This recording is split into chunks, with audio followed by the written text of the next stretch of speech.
কি হব পূজাটে কলে কি হব পূজাটে কলে অলিয়া আবর্জনাকু ঠিক ভাবে ন ফিঙ্গিলে কি হব পূজাটে কলে অলিয়া আবর্জনাকু ঠিক ভাবে ন ফিঙ্গিলে কি হব পূজাটে কলে যেমতি তুমি ক্লিন ভাবে মূর্তি পূজা করুছ সেমতি সে জায়গাটাকে ক্লিন করে রখ তাহলে সৌন্দর্য বড়িব।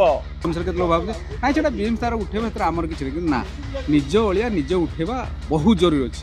ଆମେ ଯଦି ପାର୍ବଣ କରୁଛେ, ଆମେ ଯଦି ମେଢ଼ କଲେ, ଆମେ ପୂଜା କଲେ, ଆମେ ସବୁ କଲେ, ତେଣୁ ସଫାଟା ଆମେ ହିଁ କରିବା। ଯଦି ଅଳିଆ ପକେଇଲେ ଆମେ ସେଇ ଅଳିଆ ବାଟ ଦେଇ ଆମେ ଯିବା ନହେଲେ ଆଉ କିଏ ଯିବ।